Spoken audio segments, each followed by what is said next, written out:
All right, we're about to start here in just a moment.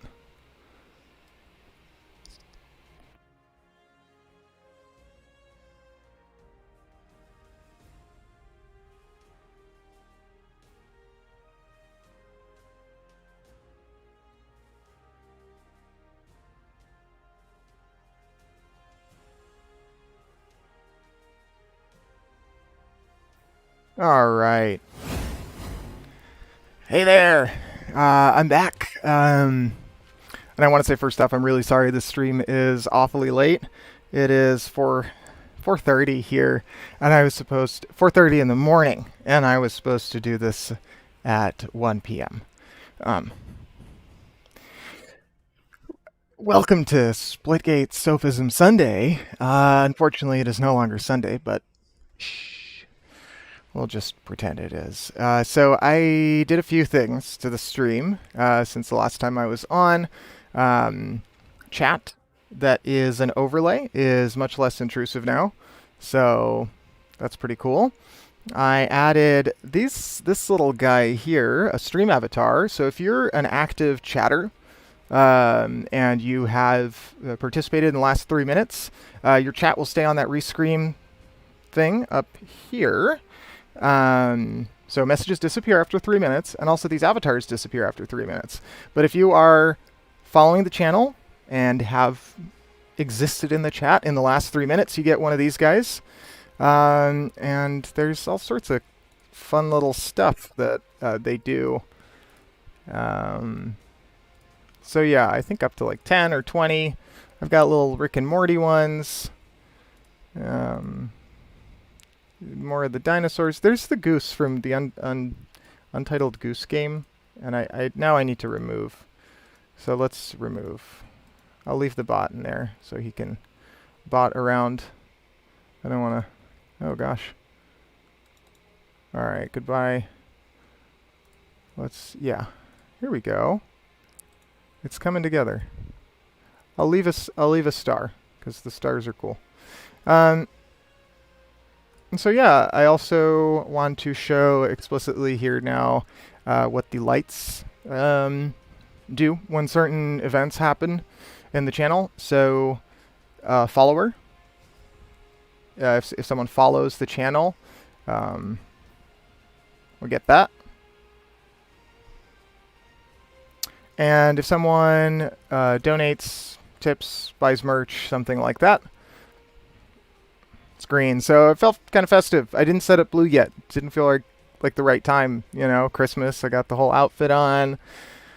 It's not even Christmas. It's the 27th now. So, but so yeah, the lights rotate through between cyan, magenta, and yellow.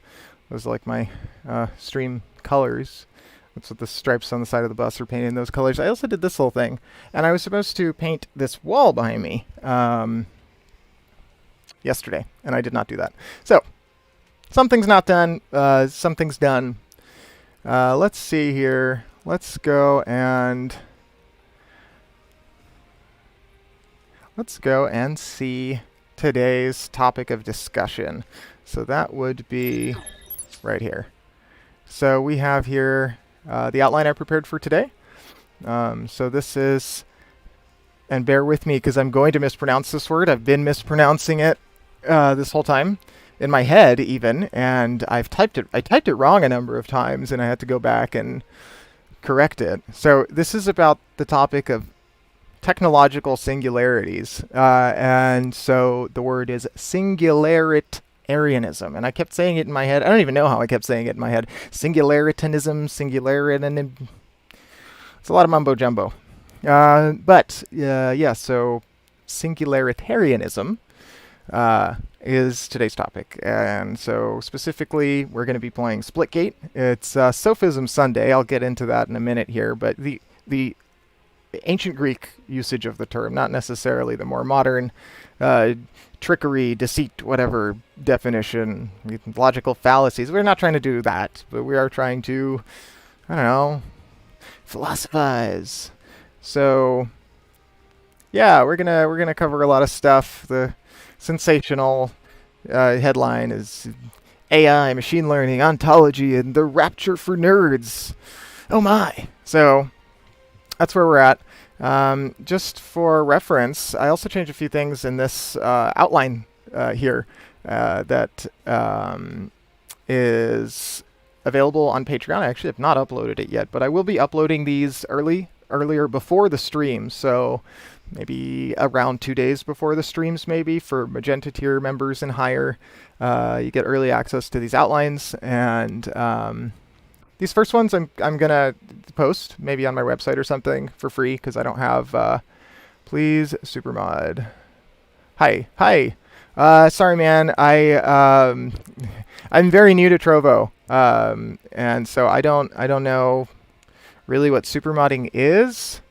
I would assume it's like me letting you have mod position, but I don't know. You stick around, get to know me, watch the stream. Hi, well, welcome to Trovo.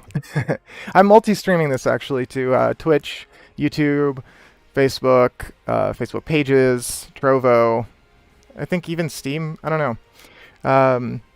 But so yeah, so I was mentioning we're talking about Singularitarianism and how I have this outline on my Patreon. Thank you. My own bot reminded me, which that's another thing I did since the last stream. I set up the chat bot.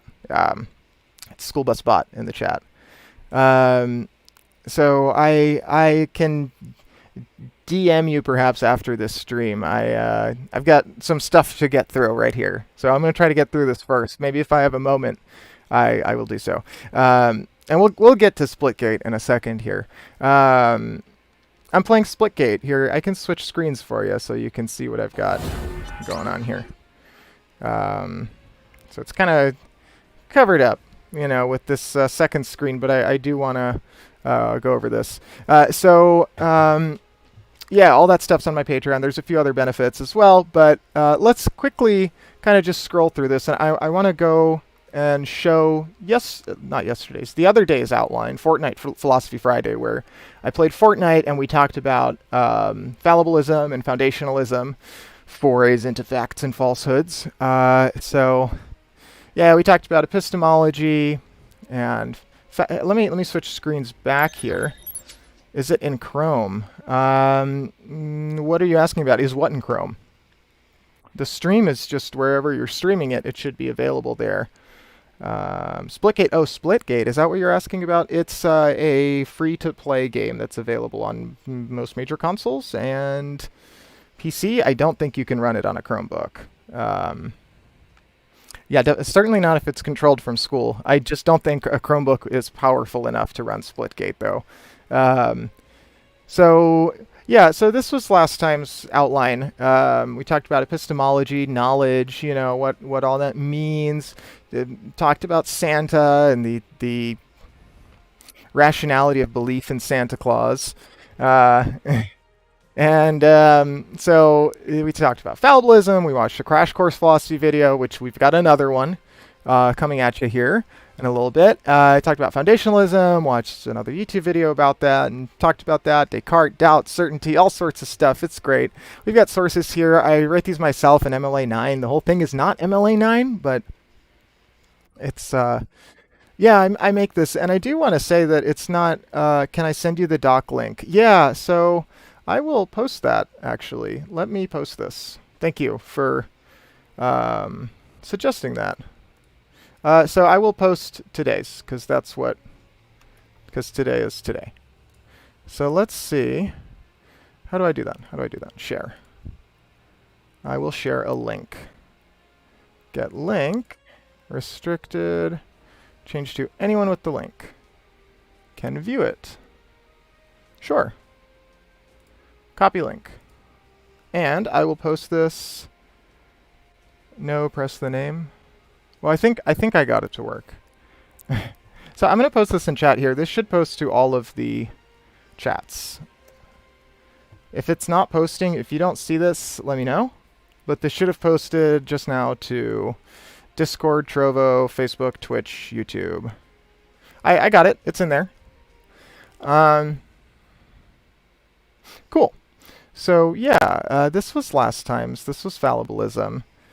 And we talked about all this stuff. You can see here, I've made a few small changes So, namely, added a little fancy logo in here. So yeah, I also, what else did I do? This one's a little more detailed. So there's these sources, more sources at the end, a little bit more details throughout. I think I kind of planned today's discussion a little bit better. Yes, my name is Oliver. That's my middle name. So Soy stands for Stefan Oliver Joseph. No, man, I'm really sorry. I'm not going to make you an editor in the doc. I just spent hours writing this. With all due respect, I'm sure you're a wonderful, stupendous person, but I don't know you. And if you ruined my hours of work, that would be kind of lame. But you're welcome to tag along and read through it with me gladly. And anyone else that is watching on any stream, on any platform, whatever, feel free to tag along. I posted that link in the chat. Yeah. What else? I said that it's a little bit more detailed. There was something else that I wanted to cover as an intro to this, and I don't know what it was. Dude, come on. Okay, so Singularity. Oh man, my chatbot is a bit aggressive. Hacker, Mr. Hacker on Trovo. Please respect my wishes. Thank you, sir. Or ma'am. Or whatever. Let's see. I need to add a chat on this screen. There's no chat, is there? Let's go into this game screen. So this is Splitgate right here. And let's grab this chat window. And let's move it over here. I didn't realize there was no chat. And we'll put that under here. Hi, Mail, I'm Dad. Okay, yeah, this looks good. Okay, so let's see here. Let's kind of talk about what the actual things we're going to talk about are. Wow, could have worded that a little bit better, maybe. So we're going to go over what the very topic is. What is a technological singularity? What does that idea even cover, or represent? And then we're going to talk about the ideology about there's the focus of today's discussion. This focus on the technological singularity and on kind of optimizing human response to that, if you will. So Singularitarianism. We're going to talk about technology, superintelligence, intelligence, machine learning, fleshy human intelligence, and I don't know, some other neat stuff like that. And then we're going to move on to a more specific discussion just on intelligence. That's where we've got our crash course video. And there's some stuff that's mentioned in the video that we're going to cover more specifically, and then we're going to kind of delve into the mind-body problem a little bit, or at least touch on it. That's my background. My bachelor's is in neuroscience and in psychology, and I find this sort of stuff fairly fascinating. That's part of the reason I'm talking about it today, but this specific angle on it. So we'll see when we get there. We'll see how intense the Splitgate gets. We're going to talk a little bit about ontology and some ways that we can look at these questions with some ontological tools.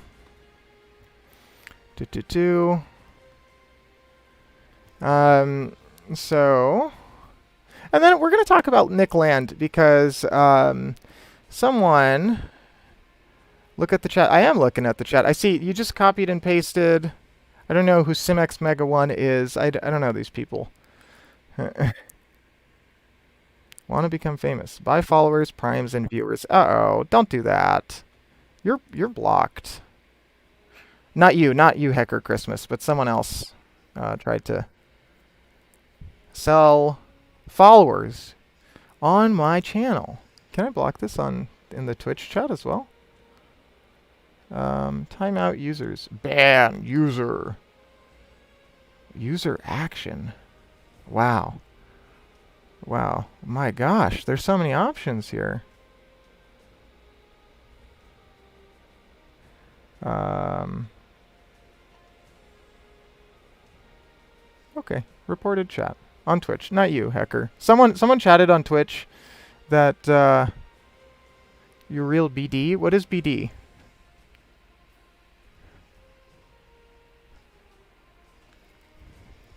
Okay. Yeah, and we're going to talk a little bit about Nick Land birthday. No, please don't share your birthday on my chat right now. Where I've got a a series of goals to accomplish here. I mean, you're welcome. You're welcome to whatever. You know, I don't know. I'm, I don't know.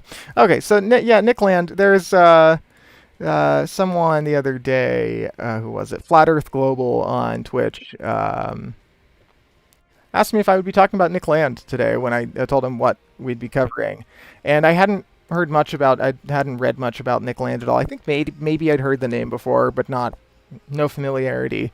And so I read about him, and I tried to find some accompanying video, and then I was going to write some stuff, but I found a video from Sisyphus55 on YouTube, who I find to be an awesome inspiration. And this is just a great video. So we'll do that at some point later on in the stream, and we'll talk about Nick Land, because, you know, you talk about these concepts here, and Nick Land is kind of a extension of all of these things taken to an extreme. So it'll be a fun time. Uh-oh, my PlayStation controller has timed out. Let me also, before we go too far into this, let me try to get this chatbot to cool down a little bit, because I feel like it's harassing everyone about this Patreon, and I don't want that. I sure don't want that. Let's see, it's on a timer. I don't quite understand how this interval offline interval. I don't know. We'll just check offline interval. We'll see if that does anything. What do you mean, chat box cooldown? No, I am not hacking. I am not cheating. I am talking about my chat bot in Twitch from Stream Elements. It's like my stream overlay software. I am not coding. Let's see here how Trovo is doing. If I've got a stream manager here, I can check out. I don't know quite how this works, so perhaps maybe if I click on my channel, I'll see something. I don't know. Here, let me switch to this so we can have chat a bit more prominent here, and yeah, let's see. I don't quite know how Trovo works. My channel, that I think might tell me. My channel, that might. Aha, that's me. That is the sound of me. That's a pretty low latency. I like that. Dude, knock knock. Who is there?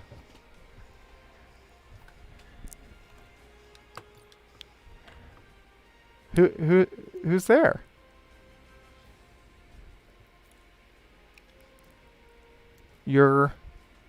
I'm there. Good joke, man. Fantastic. I said oh, wow. Okay, you're who? You're who? I'm trying to figure this out. Your mom eats cake. That's not even a joke. That's not even a joke. Okay. I don't get it. All right, so moving on. Let's go to Splitgate. Let's check out what I've got here in Splitgate. Right. So this is my Splitgate character. Let me show you guys the pure feed, because it's not showing right now. Because of my cam. Yeah, this is my guy.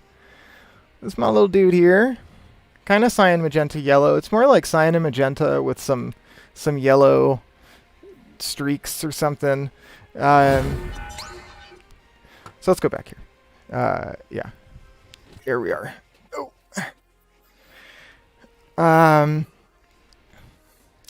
So yeah, this is what I've got in my locker. I've got this guy as my character.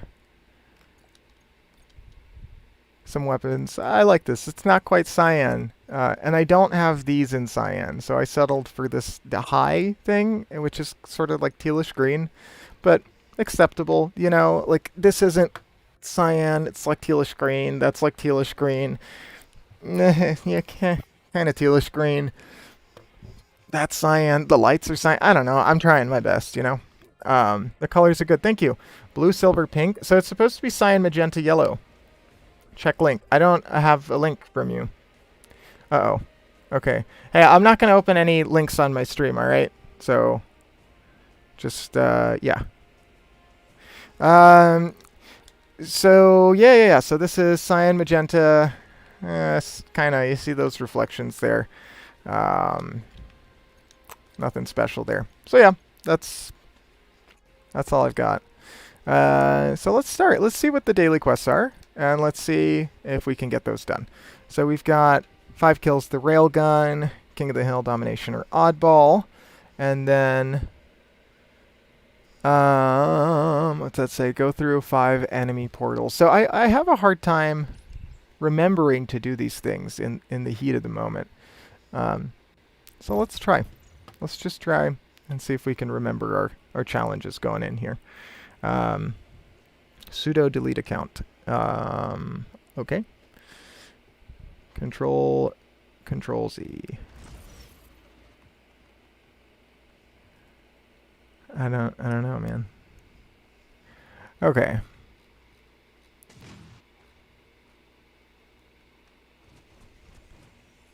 You know, actually, I wanna let's play through a game to warm ourselves up here. And gosh, dang, I'm getting spam on YouTube. Put user in timeout on YouTube. Block on YouTube. Goodbye, Alex Owens.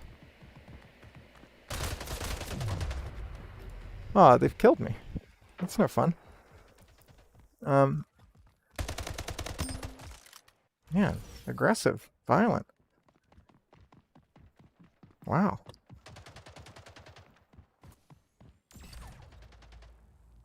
Okay, let's see here.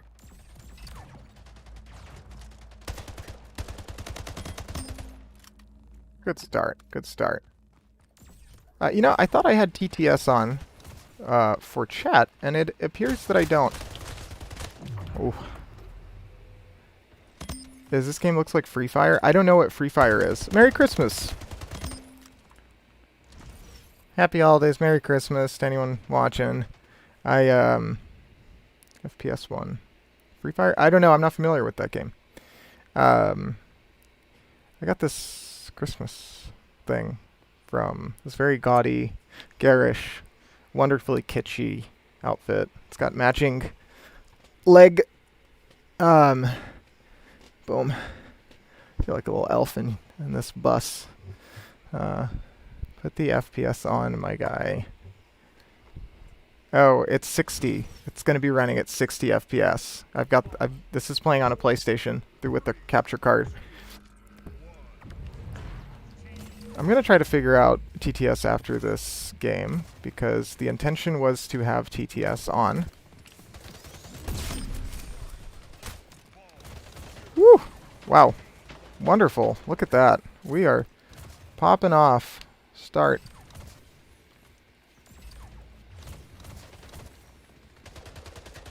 Ooh, to the left and behind.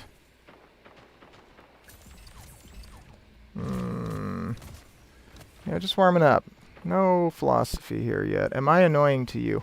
Well, I don't think so. If I'm not being as responsive as I could be, I think it's because this is a lot to manage. I'm very new to Twitch streaming, and managing multiple screens and inputs and oof, all at the same time is stressful. And I'm dead. And the ball's gonna reset. Minecraft. MC is that what you mean by it? Is it Minecraft? Which, if so, I do have it on my Switch. Wonderful.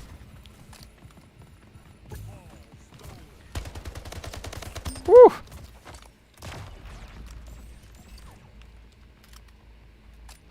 I have it on my Switch. I have not played it in a long time. Wow, wonderful. I am killing it right now. Whoops.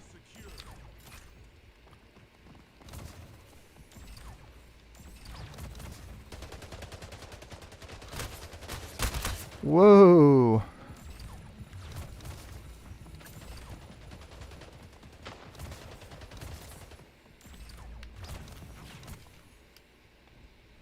We jumping. That is what we are doing. Okay, so he's gonna come around. Whoa, man! Do I know Luke Davidson? I do not. I do not. Who is that?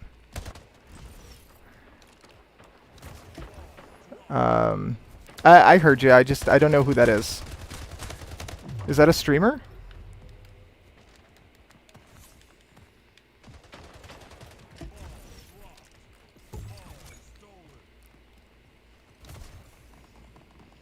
He is a funny TikToker. No, I'm not familiar. What kind of TikToks does he make? What makes him funny?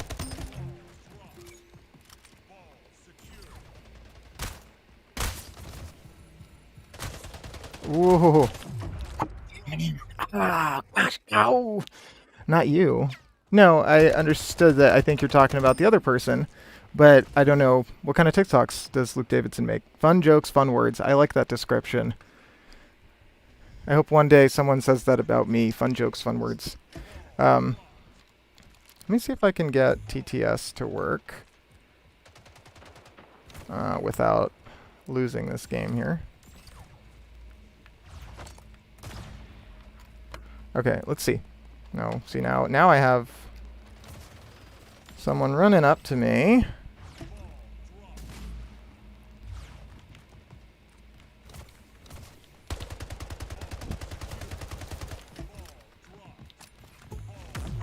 Whoa.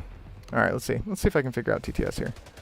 Embed in stream, analytics, Discord, appearance, reply commands. I don't know. I don't know. See, I just... What did the chicken cross the street because he didn't have legs? What?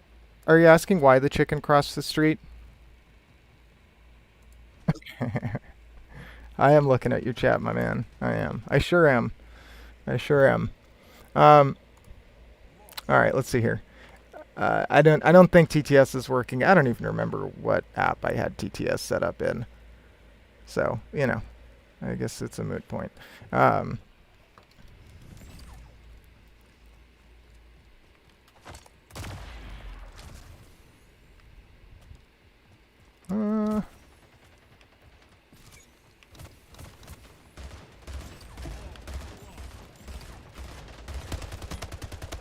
Okay. Ball's reset. Where is the ball? Yep. Right there, isn't it?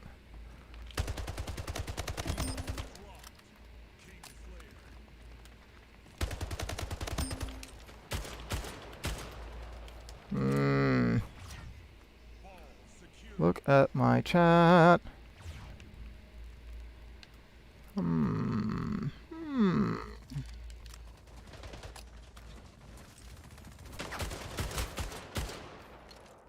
Brother, don't do that to me. What have I done to you?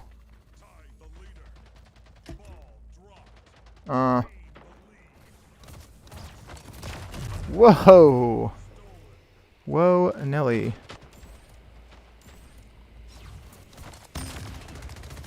Hey man, I can't check out your stream in the middle of my stream because I'm doing something. I'm in the midst of something at this time.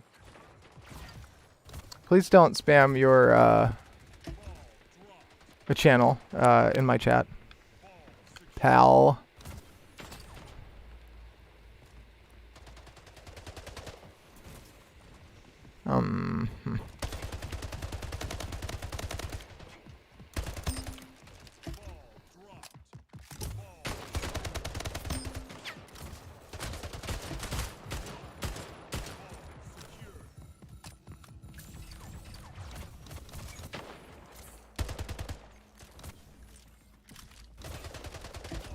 Oh my.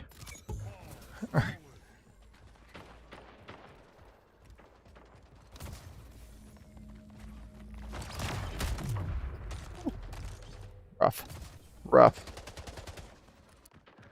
All right, 1 minute and 26 seconds left of this game, and then we will get into our discussion on Singularitarianism. And don't worry, this is going to be a fluid experience. I'm just warming up here. We're just warming up. We're taking things in strides at this time. So I've got that. Ooh, can I? Oh, man. Darn. Darn. Opti Prime. I will check it out after I'm over with my stream. Alrighty. Let's see here. Thank you. Let's see how I did. Okay. Score of 84. 11 AR kills. Alright, most of these are above average. Yeah, whatever. Alright, cool. So we got our points in Kotham Oddball. We have one of our 3. I forgot to go through enemy portals. See, it always happens. There is something. Alright, now we're not going to do Oddball. I'm not the biggest fan of Oddball. Thank you. Let me give you a smiley back.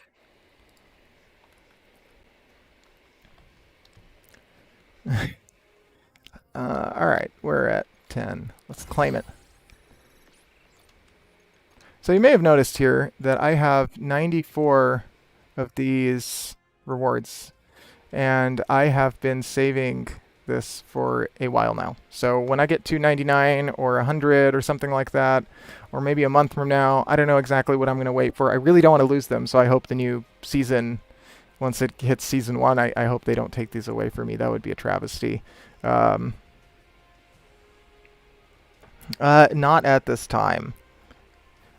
Just hold your horses. I'll hold my horses. We can all hold our own horses. So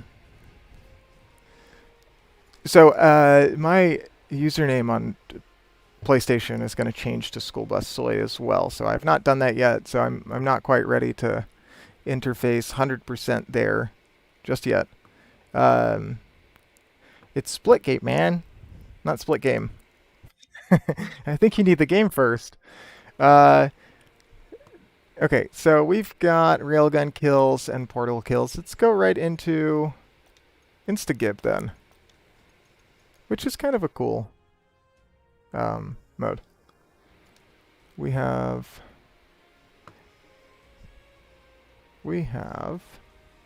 right, that there's nothing prohibiting. Yeah, go through enemy portals. That's fine. We can do that in Instagib.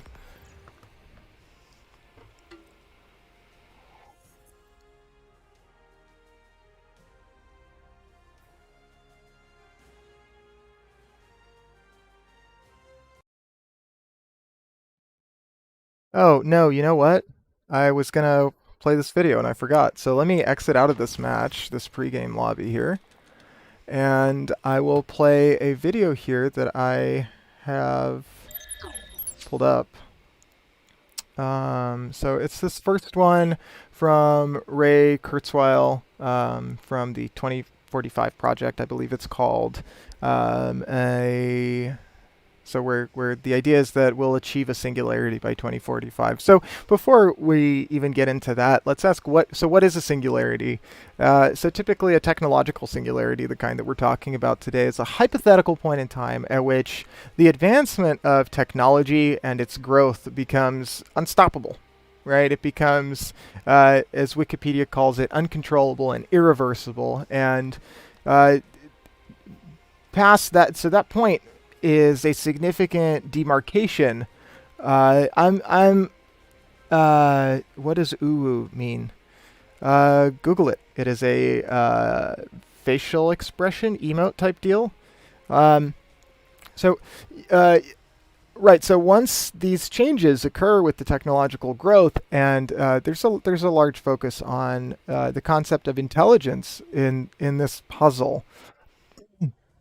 That marks a demarcation. That is a significant demarcation for us as a civilization. And essentially, the this notion or the study of singularitarianism is a focus on the inevitable, as a singularitarianist would argue, this necessary outcome that needs to be shaped in a way that makes it safe and beneficial for us. And then at the end, we'll talk about people like Nick Land, who kind of take it a bit further and propose that it is a more. It's not necessarily that it should benefit us, but it's kind of more of a focus on the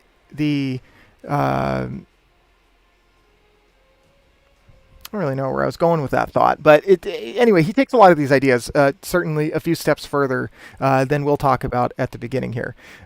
So just generally, Ray Kurzweil's 3-minute video here covers the idea of a singularity for practical concerns fairly effectively, as much as we need to be introduced to the topic here. So let's go to that. And before we do, I just kind of want to throw a few names out here. I'm not going to go read through this page, but this is SingularitySymposium.com. And by the way, let me say that on these for this outline and how I prepared for this and what I'm posting to my Patreon, it's not a lot of original writing. It's original research. You know, I've put in work to put it all together and to create a cohesive plan for discussion, right? And it's accompanied by the stream, so that kind of makes it a combo wombo. But I'm not. This is largely copied off of Wikipedia, and it's sourced, to sections in the pages and stuff like that. And there's YouTube videos, and I'm playing those on my stream. So I don't want anyone to get the impression that I'm trying to abuse other people's copyrights or anything like that. This is I'm doing my best to create a derivative work with this stream and these outlines as freely accessible pieces for public access to philosophy. So, hey, Hacker Christmas, I'm going to ask you kindly, please stop spamming links. I have a link blocker that I didn't want to turn on, but I will turn it on if you keep spamming links, please. I am not going to ask again. Kindly. Appreciate it. Thank you. I will check out your links afterwards, okay? So we've got public information here. So let's go back to this page here. And so John von Neumann, Werner Vinge, I.J. Good, and Ray Kurzweil, Kevin Kelly. There's a few others. There's a number of names that are significant in this kind of emerging field. Not necessarily emerging. Well, yeah. Technology is always an emerging field. But yeah, these are a few of the important people in the history of this concept, in the history of the term, in the history of this discussion. Let's see here. Yeah. So this is the video, and I'm going to mute Splitgate here real quickly, if I can. Yeah, I should be able to. That should not be an issue.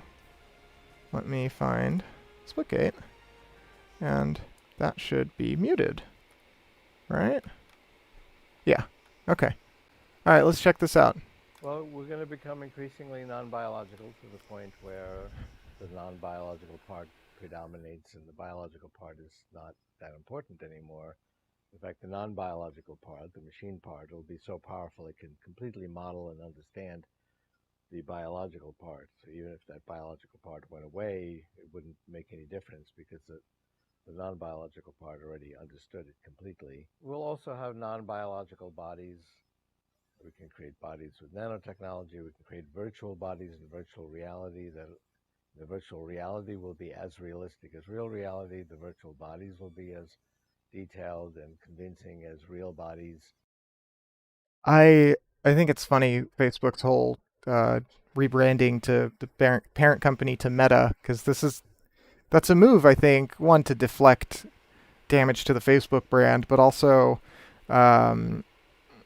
to enter this new web, whatever point, whatever, where the core functionality is not participating with the web so much as it is existing in the web. So that's, I think, what's coming, and that's part of what he's talking about, and sort of this metaverse thing. I'm reminded of a paper I skimmed some years back about a glove that was being developed to simulate accurate tactile and pressure sensations in the hands for VR headsets, and it used some kind of inflation technology with multiple pockets and stuff like that. And I read some reports that it felt very realistic. So, I mean, that's coming. I haven't seen it in any consumer products or anything quite like that, but I also don't really follow that space very neatly or very closely. I'm sorry.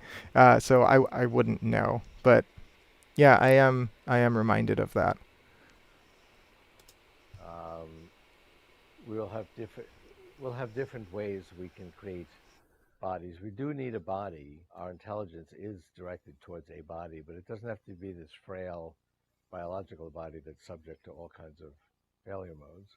Well, I think we'll have a choice of bodies. We'll certainly be routinely changing our parent body in virtual reality. So today you can have a different body in something like Second Life, but it's just a picture on the screen. Although research has shown that people actually begin to subjectively identify with their avatar. But in the future, it's not going to be a little picture in a virtual environment you're looking at. It'll feel like this is your body and you're in that environment, and that your body is the virtual body, and it can be as realistic as real reality. I have a PSVR headset and a bunch of PSVR games, and I did manage to set up my VR kit on the bus.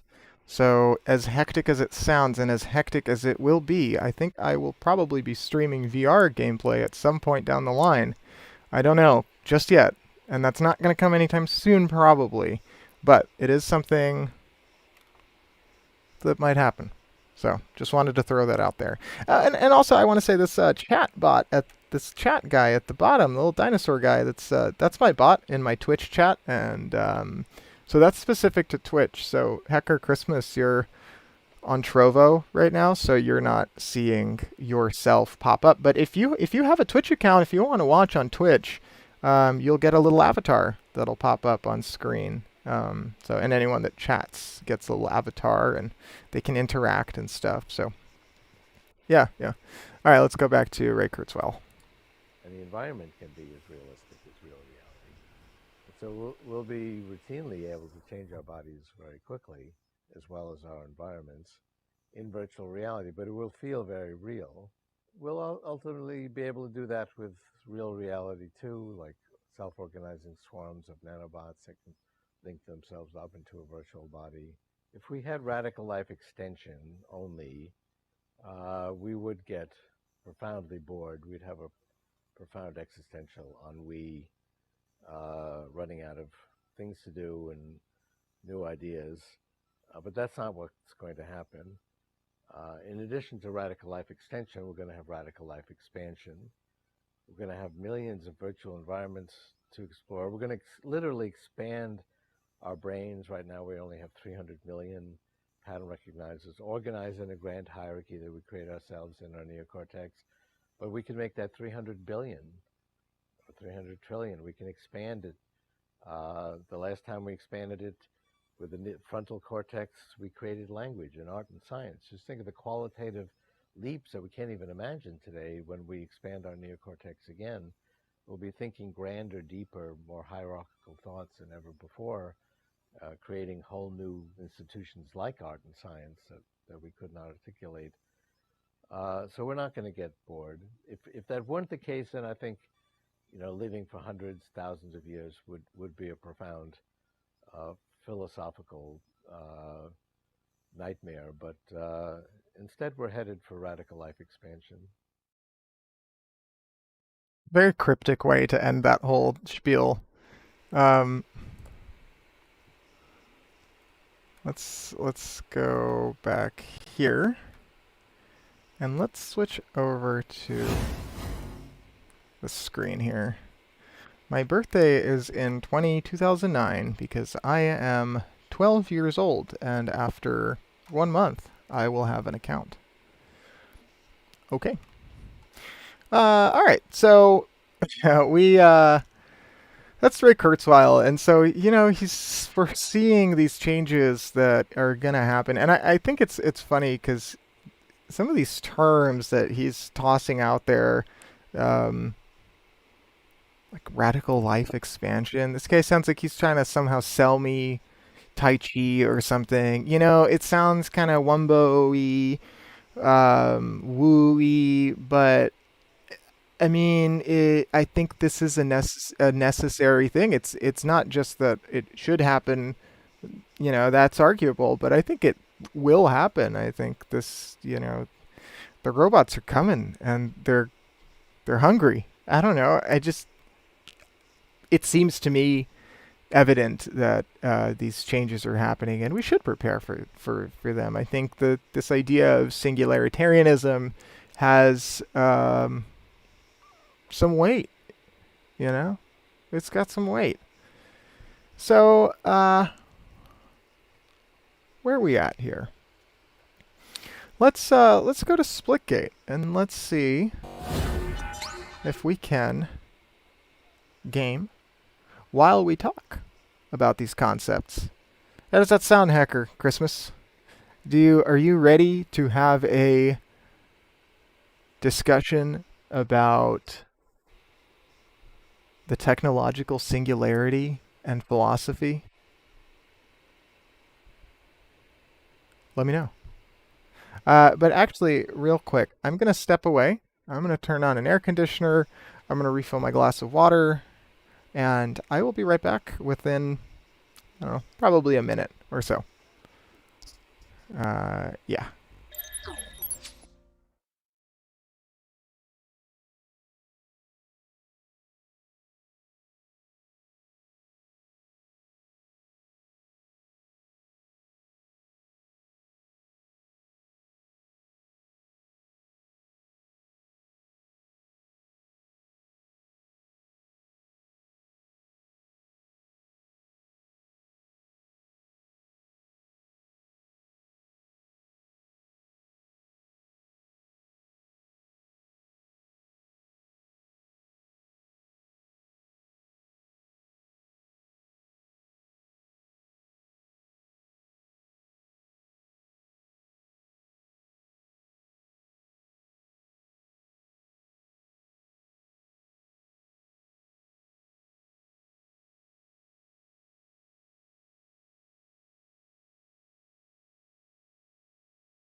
And I am back. I hope I didn't lose anyone. Let's see here. Before I pull this back up, let's see how my stream is doing.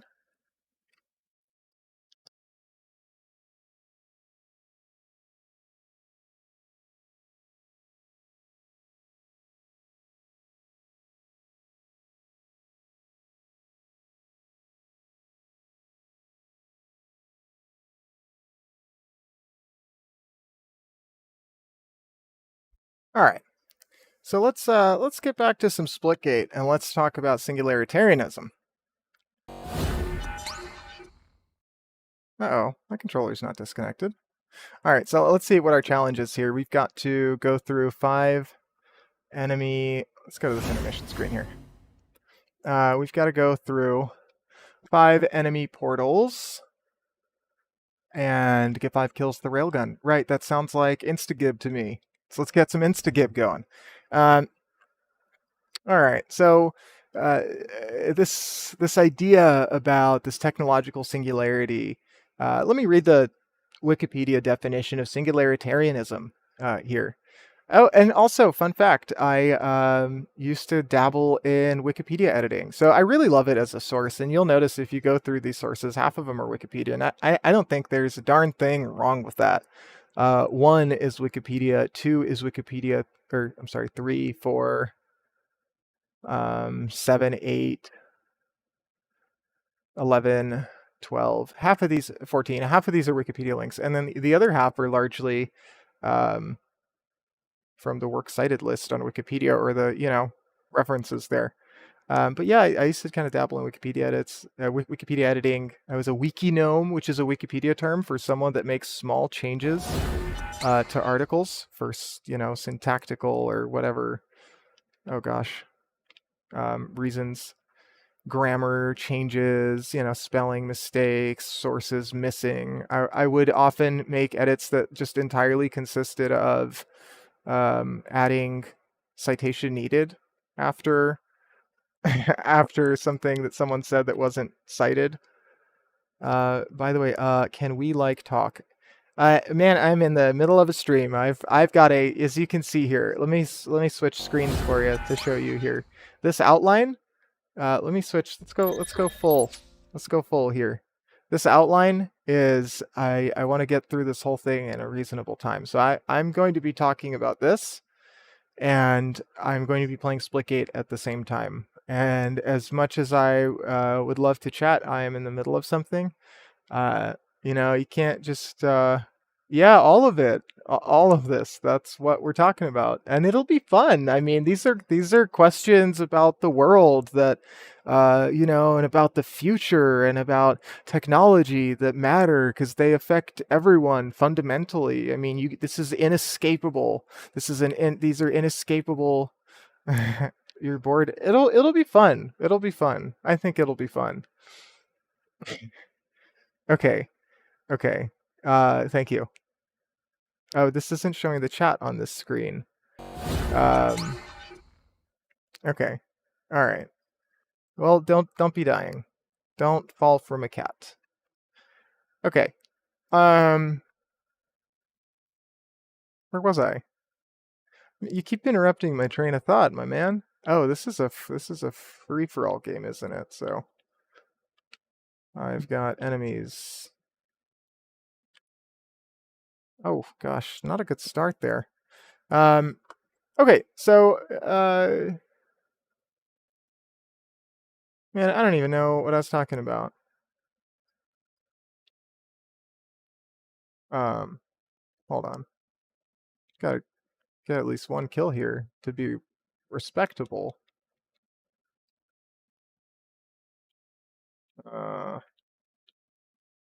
Oh, this is painful.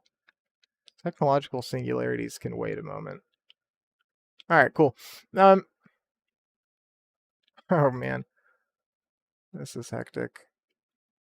Okay, so whew, let's see. Creation of superintelligence, right? So the natural evolution of technology is growth, right? We want to create better technology so it can be more capable in our lives, so it can be more useful, so it can do things like prevent disease and tell us what's in our emails without us having to read them. I mean, these are things that are actively going on and many of us use, and some of us don't think twice about them. It's just a routine and normal part of modern existence, that it's not questioned. And I think it's I don't think I got any kill. Did I get any kills in that? Am I got one kill, right? I can't check a scoreboard right now.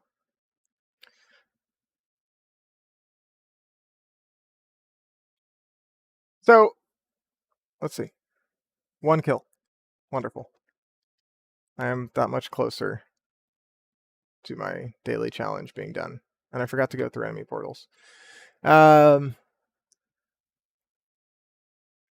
so let's go ahead and kind of just briefly ask some of the big questions that we're going to be talking about here. So what is a technological singularity to start with? What does that really mean? And when we talk about technological singularities, we something that is a big part of that question is superintelligence, or the idea of intelligences beyond those feasible for humans. And even more central to the topic than that is this idea of technology or AI or these kind of abstract concepts that refer to things, and we generally know what they refer to, but what do they refer to? What is technology? What is AI? What is like the intelligence part? So what is that? What is intelligence? And that'll well, we can move from intelligence and discussions about that towards a more specific question that is very relevant and very important to a lot of people, which is this distinction between uh, human intelligence and artificial intelligence and or machine intelligence. And so I kind of want to ask, what makes that difference? Why does that matter? Right? Um, Hecker, do you have any thoughts on any of that? I think, like, I know it's a lot of. I'm sure if you're still even in the chat. Yeah, you are. Cool. I don't know. What do you think? Like, are the robots going to take over? Like, do you think like the fact that Google is in everyone's pocket and Facebook is in everyone's pocket, is that scary? Like, what are the robots? What if the robots get smarter than us? Is it going to be like in the movies where they just take over and it's like violent and all right, we're getting kills. We like this. No, yeah. Well, I appreciate the feedback. Uh, whew, let's go up here. Um, hmm,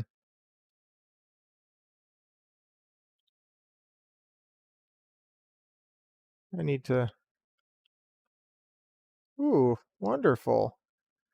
So, oh man, I had a kill streak and everything. Let's watch this.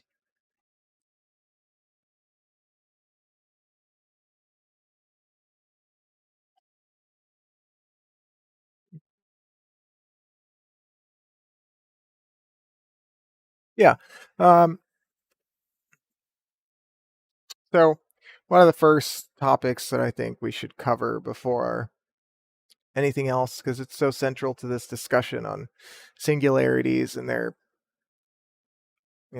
applicable stuff that happens as a result of those singularities, all those whatever else. We need to talk about intelligence. And so, again, I'm going to be quoting Wikipedia a lot because I love Wikipedia. So Yeah, intelligence. What is intelligence? It's the capacity for abstraction, logic, understanding, self awareness, learning, emotional knowledge, reasoning, planning, creativity, critical thinking, and problem solving. More generally, it can be described as the ability to perceive or infer information and to retain it as knowledge to be applied towards adaptive behaviors within an environment or context.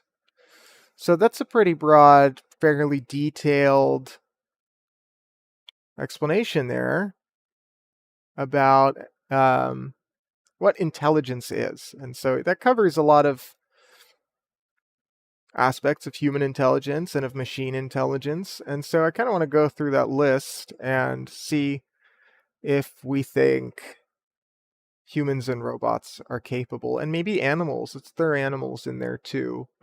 Obviously that's a very broad term, but in a general sense, animal intelligence is regarded, I think, in an interesting way by a lot of people. And that's not to say that common views on animal intelligence are necessarily wrong. I just think they're interesting. I don't know where I stand on that. I don't think I'm educated enough in the topic to really say.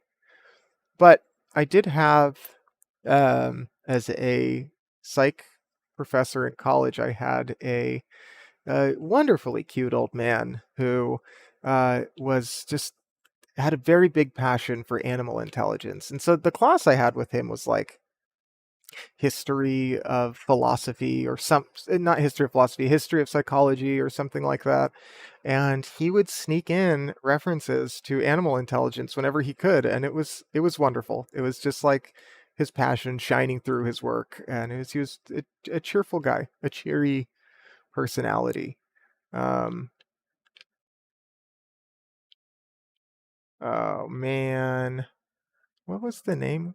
Clark Fluter. Um, so yeah, so let's go back and let's kind of touch on the idea of yes, of a superintelligence. Oh gosh, that's not it. That me standing there getting shot was not an example of a superintelligence. Um, okay, that was though. So that would be an example of a superintelligence, you might say.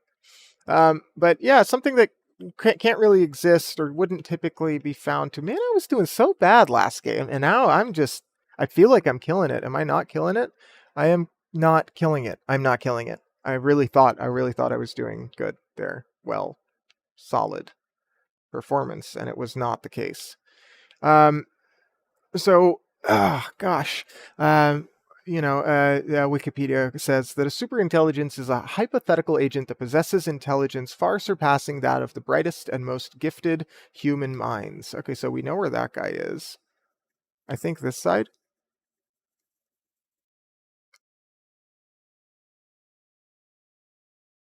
Ooh, gosh. And so, part of this theme that underlies the presentation of singularities in media often is the runaway force of what some call an intelligence explosion. So that would be where, the robot is able to incrementally and on its own automatically learn and further its own intelligence, self-recursively, if you will. So that would be, the robot learns how to like rewrite its own code, so then it can push itself past limits that we may have intended to set or something like that. And then they take over and eat us for breakfast and, put us on chains, and we go for walks maybe for a few hours a week because we're supposed to have more than that, but they keep us chained up inside. It's a whole horrible mess. It's like not good, not good. Uh, so yeah, it's this idea of an intelligence explosion and singularity that passes that escapes our control is certainly a scary concept, one that a number of science fiction works have touched upon. I need to go through enemy portals. Let me switch modes so I can remember to do that.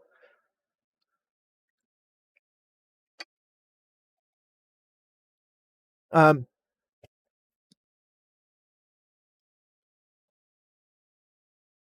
oh, so yeah, our artificial superintelligence. What would artificial superintelligence maybe aim to do? Right? What would its goal be? I wonder if it would be something akin to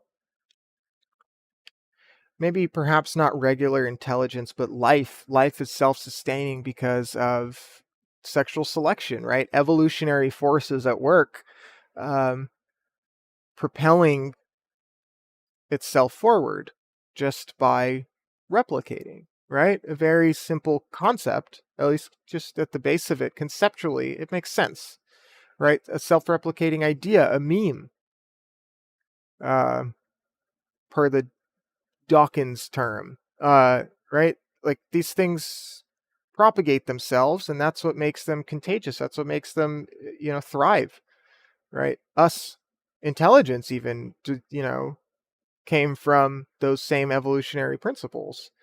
So yeah, where does that go? Where does that? Yeah.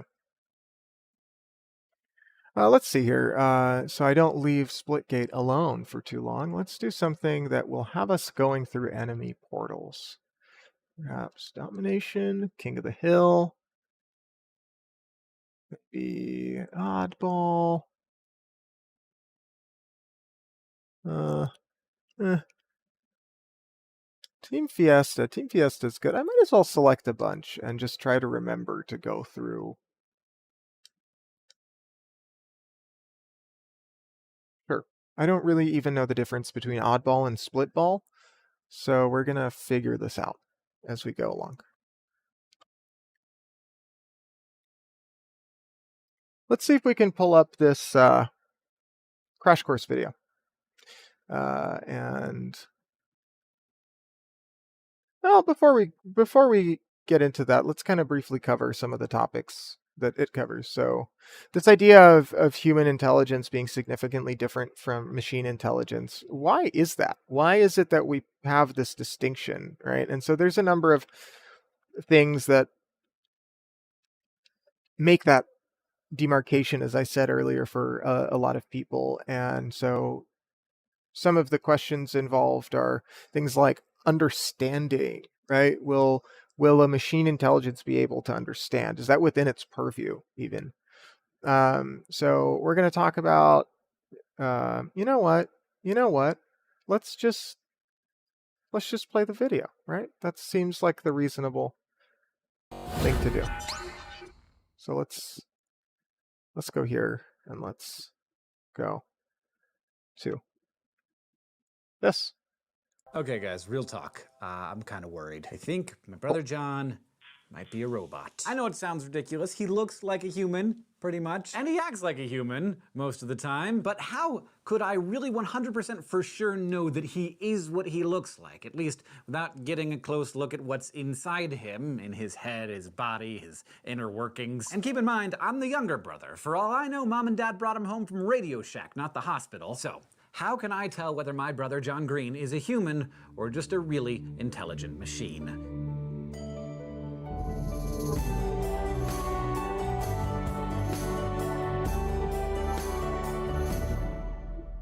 Pretty music. A couple of weeks ago, we talked about what it means to be a person, but a subject that we need to explore a little better is whether a non-living being, like a robot, could be a person too. This isn't just a concern for science fiction writers. This issue matters because technology is getting better all the time, and we need to figure out how we're going to treat potential new persons if we end up creating beings that we decide meet the threshold of personhood. I'm talking about robots, androids, replicants, Cylons, whatever you call them. If you read and watch the right stuff, you know who I'm talking about. Now, you might be thinking, don't we have artificial intelligence already, like on my phone? Well, yeah, but the kind of AI that we use to send our texts and proofread our emails and plot our commutes to work is pretty weak in the technical sense. A machine or system that mimics some aspect of human intelligence is known as weak AI. Siri's a good example, but similar technology has been around a lot longer than that. Oh man, Autocorrect, I was spell supposed to check, go even through old it. school calculators are capable of mimicking portions of human intelligence. Weak AI is characterized by Get its some water. relatively narrow range of thought-like abilities. abilities. Strong AI, on the other hand, is a machine or system that actually thinks like us. Whatever it is that our brains do, strong AI is an inorganic system that does the same thing. While weak AI has been around for a long time and keeps getting stronger, we have yet to design a system with strong AI. But what would it mean for something to have strong AI? Would we even know when it happened? Way back in 1950, British mathematician Alan Turing was thinking about this very question, and he devised a test called the Turing test that he thought would be able to demonstrate when a machine had developed the ability to think like us. Turing's description of the test was a product of its time, a time in which there were really no computers to speak of, but if Turing were describing it today, it would probably go something like this. You're having a conversation via text with two individuals. One is a human and the modernized other Turing is a test computer example. or AI of some kind, and you aren't told which is which. You may ask both of your interlocutors anything you would like, and they are free to answer however they would like. They can even lie. Do you think you'd be able to tell which one was the human? How would you tell? What sort of questions would you ask? And what kind of answers would you expect back? A machine with complex enough programming ought to be able to fool you into believing you're conversing with another human. And Turing said, if a machine can fool a human into thinking it's a human, then it has strong AI. So in his view, all it means for something to think like us is for it to be able to convince us that it's thinking like us. If we can't tell the difference, there really is no difference. It's a strictly behavior-based test, and if you think about it, isn't behavior really the standard we use to judge each other? I mean, really, I could be a robot. So could these guys who are helping me shoot this episode. The reason I don't think I'm working with a bunch of androids is that they act the way that I have come to expect people to act, at least most of the time. And when we see someone displaying behaviors that seem a lot like ours, displaying things like intentionality and understanding, we assume that they have intentionality and understanding. Now, fast forward a few decades and meet contemporary American philosopher William Lycan. He agrees with Turing on many points and has the benefit of living in a time when artificial intelligence has advanced like crazy, but Lycan recognizes that a lot of people still think that you can make a person-like robot, but you could never actually make a robot that's a person. And for those people, Lycan would offer up this guy for consideration, Harry. Harry is a humanoid robot with lifelike skin. He can play golf and the viola, he gets nervous, he makes love, he has a weakness for expensive gin. Harry, like John Green, gives every impression of being a person. He has intentions and go through emotions. that portal. You consider him to be your friend. So if Harry gets a cut and then motor oil rather than blood spills out, Oh, you Harry. would certainly be surprised. But How Lycan could you says, betray this us revelation like that? shouldn't cause you to downgrade Harry's cognitive state from person to person-like. If you would argue that Harry's not a person, then what's he missing? One possible answer is that he's not a person because he The was fleshy programmed. bits. Lycan's response to that Unless is, he's fleshy well, with motor oil we instead of all, blood. Each of us came loaded with a genetic code that predisposed us to all sorts of different things. You might have a short fuse like your mom, or a dry sense of humor like your grandfather. And in addition to the coding you had at birth, you were programmed in all sorts of other ways by your parents and teachers. You were programmed to use a toilet, silverware, to speak English rather than Portuguese, unless, of course, you speak Portuguese, but if you do, you were still programmed. And what do you think I'm doing to you right now? I'm programming you. Oh, sure, man. you have the ability to go beyond your programming, but so does Harry. That's Lycan's point. Now, another distinction you might make between persons like us and Harry is Which is an interesting question. So if you have programming that is capable of learning, right? So something like machine learning or deep learning or its many iterations and flavors, um, would you say that about it, that it's gone beyond its code? If Harry is a product of complicated neural networks kind of spun together to create one functional mega brain that is largely indistinguishable, that that passes the Turing test, then is that like um, is that going beyond its code? I just think that's an interesting turn of phrase to use there. that we have souls and Harry doesn't. Now, you've probably seen enough Crash Course Philosophy by now to know how problematic this argument is, but let's suppose there is a God, and let's suppose that he gave each of us a soul. We, of course, have no idea what the process of ensoulment might look like, but suffice it to say, if God can zap a soul into a fertilized egg or a newborn baby, there's no real reason to suppose he couldn't zap one into Harry as well. Harry can't reproduce, but neither can plenty of humans, and we don't call them non-persons. He doesn't have blood, but really, do you think that That's the thing that makes you you. Lycan says Harry's a person. His origin and his material constitution are different than yours and mine, but who cares? After all, there have been times and places in which having a different color of skin or different sex organs has caused someone to be labeled a non-person, but we know that that kind of thinking doesn't hold up to scrutiny. Back in 1950, Turing knew no machine could pass his test, but he thought it would happen by the year 2000. It turns out, though, that because we can think outside of our programming in ways that computer programs can't, it's been really hard to design a program that can pass the Turing test. But what will happen when something can? Many argue that even if a machine does pass the Turing test, that doesn't tell us that it actually has strong AI. These objectors argue that there's more to thinking like us than simply being able to fool us. Let's head over to the thought bubble for some flash philosophy. Contemporary American philosopher John Searle constructed a famous thought experiment called the Chinese Room, designed to show that passing for human isn't sufficient to qualify for strong AI. Imagine you're a person who speaks no Chinese. You're locked in a room with boxes filled with Chinese characters and a code book in English with instructions about what characters to use in response to what input. Native Chinese speakers pass written messages in Chinese into the room. Using the code book, you figure out how to respond to the characters you receive, and you pass out the appropriate characters in return. You have no idea. So, I think this presents, like, this doesn't really address the reality of the situation. I mean, that's a room full of boxes, right? There's a lot of paper, but how much would you need to cover all possible questions and answers? This isn't feasible, right? Like, this isn't how learning and how human responses work. This is, it doesn't capture the dynamicity and the plasticity of that, right? This is canned responses, and canned responses are not how people work. They're creative, and this is not a creative process. So I just wanted to point out that distinction because I think it does bear some relevance. Idea what any of it means, but you successfully follow the code. You do this so well, in fact, that the native Chinese speakers believe you know Chinese. You've passed the Chinese-speaking Turing test. But do you know Chinese? Of course not. You just know how to manipulate symbols with no understanding of what they mean in a way that fools people into thinking you know something you don't. Likewise, according to Searle, the fact that a machine can fool someone into thinking it's a person doesn't mean it has strong AI. Searle argues that strong AI would require the machine have actual understanding, which he thinks is impossible for a computer to ever achieve. Thanks, Thought Bubble. One more point before we get out of here. Some people have responded to the Chinese Room thought experiment by saying, sure, you don't know Chinese, but no particular region of your brain knows English either. The whole system that is your brain knows English. Likewise, the whole system that is the Chinese Room, you, the code book, the symbols, together know Chinese, even though the particular piece of the system that is you does not. So, I've been thinking about it. I'm still not convinced that John isn't a robot. In fact, Harry really drove home the point for me that we don't actually know what's going on inside any of us. But if it turned out that John, the John I've known my entire life, has motor oil instead of blood inside of him, well, he'd still be my brother. Today, we learned about artificial intelligence, including weak AI and strong AI, and the various ways thinkers have tried to define strong AI. We considered the Turing test and John Searle's response to the Turing test, the Chinese Room. We also talked about William Lycan, Harry, and my brother, the still possibly but probably not android. Next time, we will look into an issue that's been lurking around this whole discussion of artificial intelligence.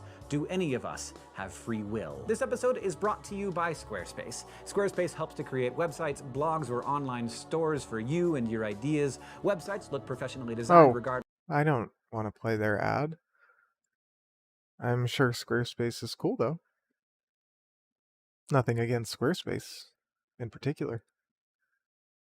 Okay, we've got some Sisyphus coming up.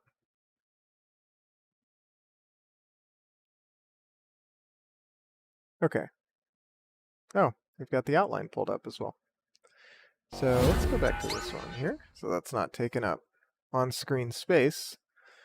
And I wish I wasn't streaming at 5 in the morning here, because I might have a chat otherwise. So if you're watching this in the future, my goal is, and I've got advertising I'm planning on starting soon, like some Facebook ads and whatnot. So if you're seeing this from a Facebook ad, hi, it worked. And welcome. But yeah, the goal is to have a chat, an active chat this whole time. So, it's an interactive experience. And I do kind of pledge to be active as I can be with chat. Um, so yeah, let's see here. It's carbon versus silicon distinction. That's very important to a lot of people. I feel like it's scary. It kind of hits with a lot of primal fears.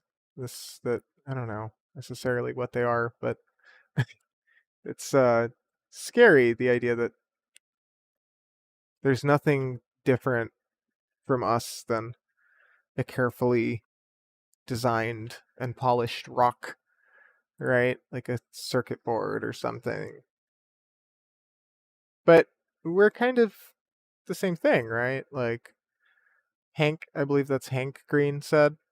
Oh, come on, YouTube spammers. I like that the option is put user in timeout on YouTube. You naughty YouTuber. No gifts from Santa for next year. Wow, that would suck. That would suck to screw that up right after Christmas. Be naughty right after Christmas. Doesn't sound like a good idea to me. Okay. Uh, so strong AI, weak AI, machine learning, deep learning. Man, it's ooh.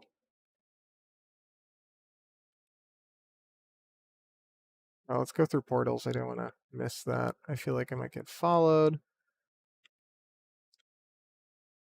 No, but that's... Oh, man. So, Turing test, is that what really distinguishes a person from a robot, or I'm sorry, a Turing capable, something with intelligence, um, from a robot that doesn't have intelligence? I think that's an interesting definition.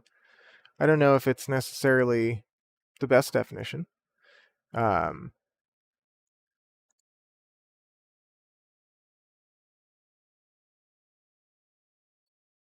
so what's interesting, I thought, about the Chinese room experiment is this idea that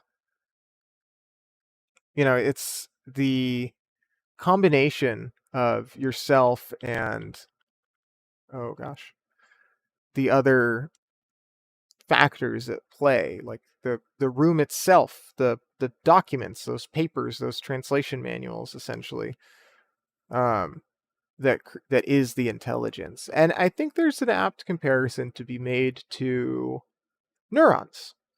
Um, ooh, yeah, what am I going to do about that? Because one neuron in a bundle doesn't know what's up. One neuron in a little cluster of neurons is clueless, right? It's a part of a greater whole. And it forms areas, of many, many, many neurons that work together to accomplish something. Just like the Chinese room, right? Like, it takes all of these rules, or all of this, however you want to, all this programming, to produce intelligence, plus the guy, interpreting, writing, convincing, right? Yeah. And so, this, I mentioned the mind-body problem earlier, and this kind of question of the distinction between the mind, or to use the word demarcation again, where's the demarcation between the mind and the body? And certain people will have a very sort of physicalist answer, right? That it's all brain, right? Well, let's see. Did we finish the Aha! Woo! I got another one of these. Let's do the yeah, why not? Let's make sure I'm muted. Yeah. On there. Okay. Um right. So what is the distinction? Some people take that physicalist approach where it's all brain tissue, So yeah, as someone that's kind of got a background in neuroscience, that's probably where I fall closest to. But there's definitely many takes on the question. There's a lot of people have or believe in souls, right? So souls are a big thing for a lot of people, and that might be where the mind resides, or where perhaps personality resides, right? And I think it's funny that these are, to me, they're parts of the brain, and to some people they're like different entities, right? They're separated, almost disparate aspects of a whole. Oh, Team Fiesta. There we go. There's no portal there, is there? Ooh, let's go.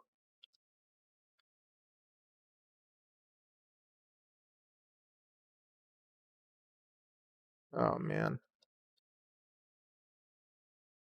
Oh man. Gosh. Ooh, God. Yeah. So again, if I had a chat here, I would love to ask what other people think about that, and if there's room or need for a soul, or if there's some compelling reason to believe in a soul. That was my teammate, wasn't it?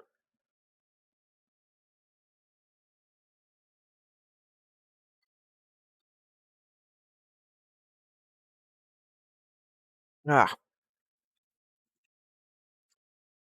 yeah. So let's kind of move on to ontology, and I'm kind of gonna try to gotta play more bot-like, just keep moving, and not think about strategy as much, which means it's probably not going to be as entertaining of Splitgate to watch if I'm not, aiming, and it's kind of hard to do that while thinking about something else. Fairly active, I feel like, process. So ontology is the branch of, especially reading. I can't read and also look at that. I mean, I could just boom. The branch of philosophy that studies concepts such as existence, being, becoming, and reality. It includes the questions of how entities are grouped into basic categories and which of these entities exist on the most fundamental level. Ontology is sometimes referred to as the science of being and belongs to the major branch of philosophy known as metaphysics. So let's go back to that flesh circuit distinction we made earlier. Is there a ontological difference between the two? So this kind of, the mind body problem kind of touches on that, right? Because it's like what is, for a lot of people, that missing thing is the soul, or it is the mind that may or may not be present in a brain specifically. Maybe that's what it is. Maybe it's something else. But there's something about the carbon, something about those carbon atoms that silicon just doesn't taste right, for a lot of people. Right. Hank Green mentioned, the Crash Course video mentioned, that, oh gosh.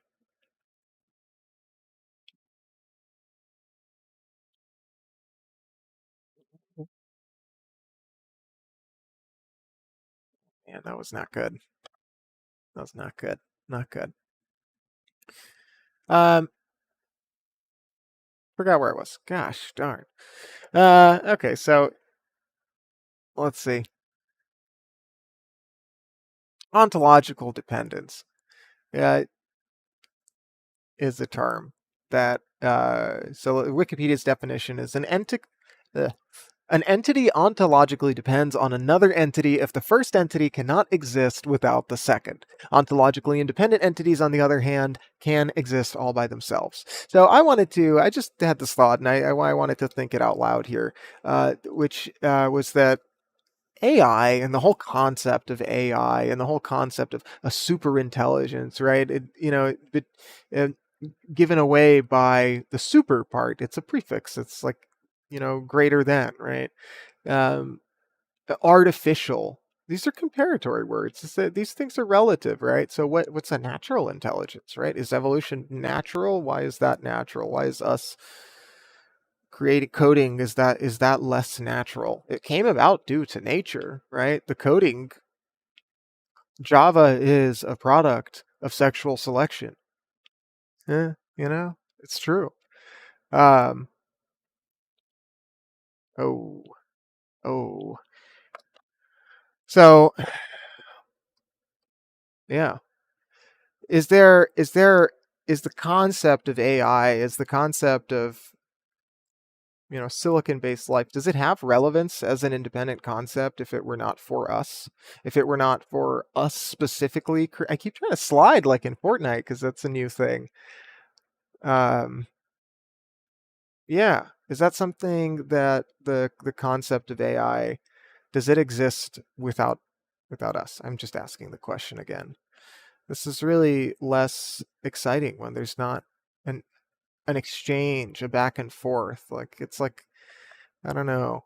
Philosophy club sounds a lot more fun than lecturing, right? And I feel like kind of I'm trying to do that, and I'm trying to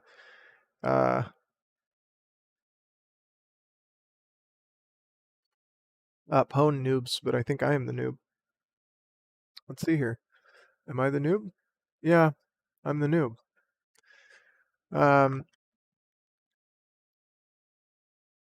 Yeah. So the next thing, the essentially last thing I had to talk about on here is Nick Land, and I will get to that momentarily because I've got a big paragraph about him there, and I want to hone back in here to the game and see if I'm able to. Oh, check it, check it, check it. It is checked. You have checked because I have requested you to check. Oof, yeah, no, that's not it.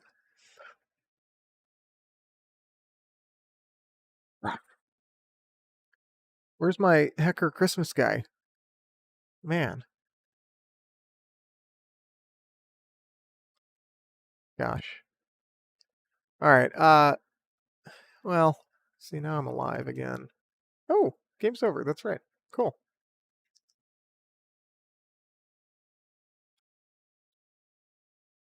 Have I did I go through enough enemy portals? I think I did. I think we're ready for. Oh yeah, that's right. We finished all those. Okay. Wonder if I did the weekly one. I still have not done that, right? 2 days. Most accuracy. I have to win and get most accuracy. So since we're just going to, it's a good screen for me to leave this on. Boom. Yeah, sure. Why not? Why not?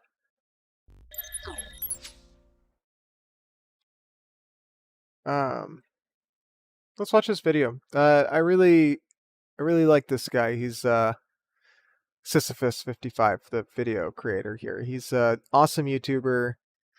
He makes high quality philosophy content. It's very eloquently written and put together, and he's got these cool animations, and he's just got away with words. And I think his videos are they're just stupendous. Let me tell you what. So let's watch this. So yeah, I had someone in my chat, Flat Earth Global, who mentioned Nick Land to me, and so that's why. Yeah. So without further ado.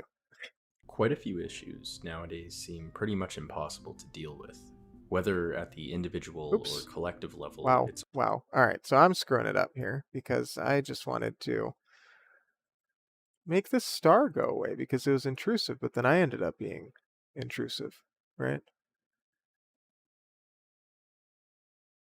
Is it still there? Do I still have my little dinosaur? Yeah, there he is. Okay, he can crawl around. Quite a few issues nowadays seem pretty much impossible to deal with. Whether at the individual or collective level, it's honestly hard to imagine a way out of inequality, pollution, human rights violations, and any other assortment of dread-inducing buzzwords. But maybe we just aren't being creative enough.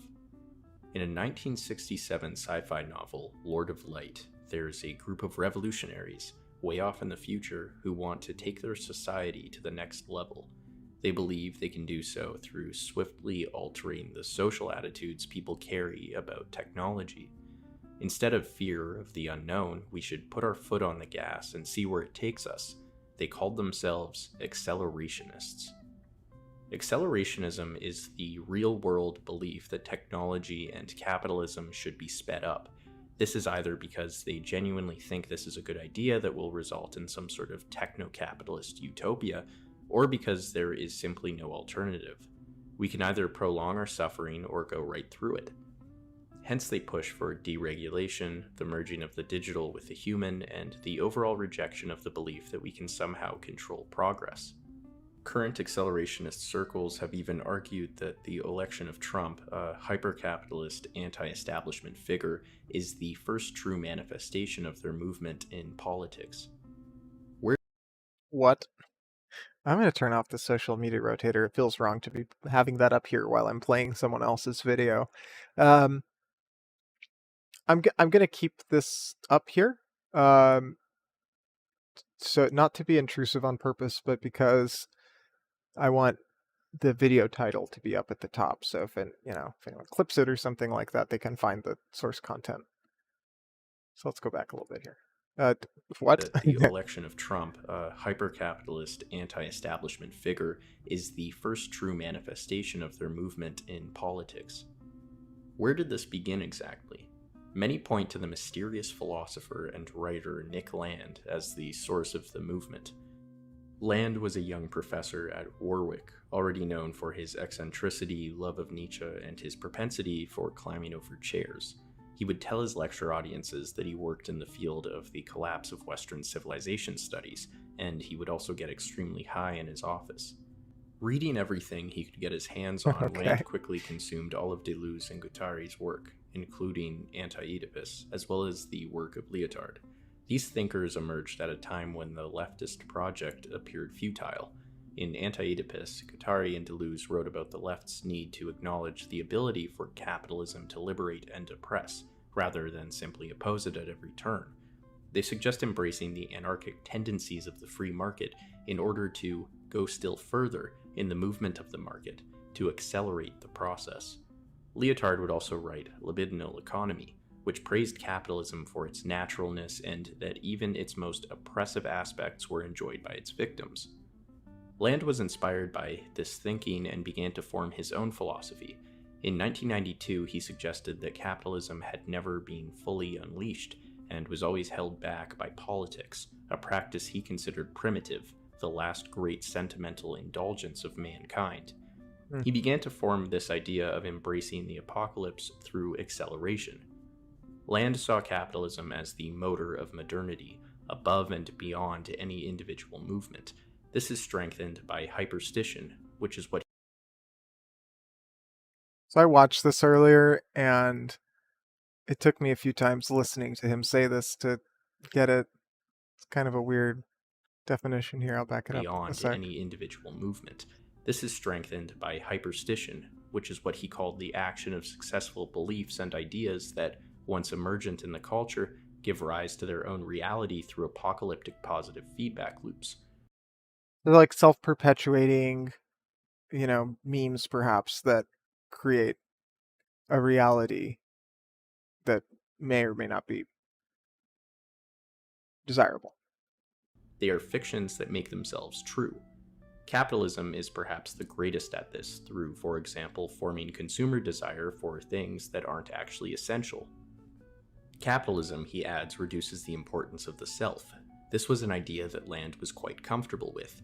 As he argued, the individual has now become less important than the system they lived within.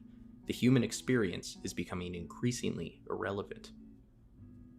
This is evident in an early speech of Land's called "Let's Put the Rat Back in Rationality."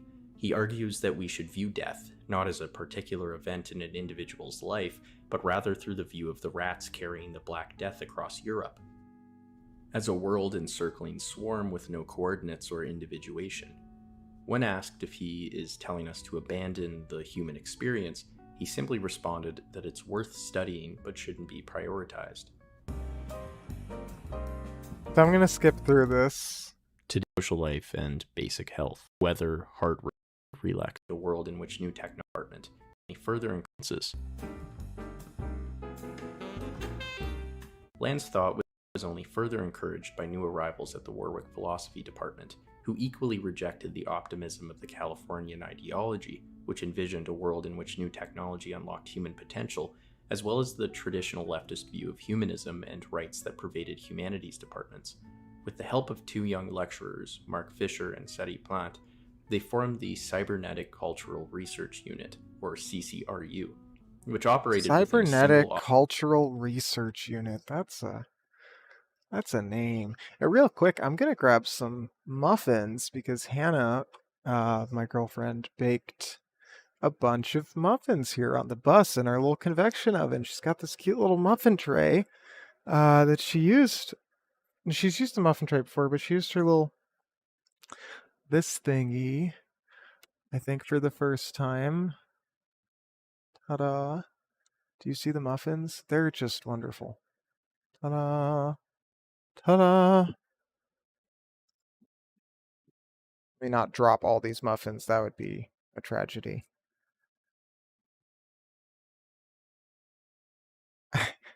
Okay. I'm going to have a muffin, and then we'll play the rest of the video there.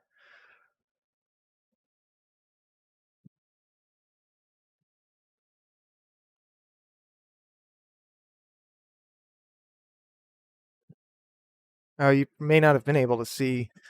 Oh, no. Yeah, the lights. I don't know. Hopefully the lights aren't too distracting here. I have an emote. I got the ramen eating emote in Fortnite because if I grab a snack while I'm on stream and I'm in the middle of a Fortnite game, I can use the emote. But unfortunately, it doesn't repeat. It just does the emote, and then I have to press it again. So that's inconvenient and not what I wanted.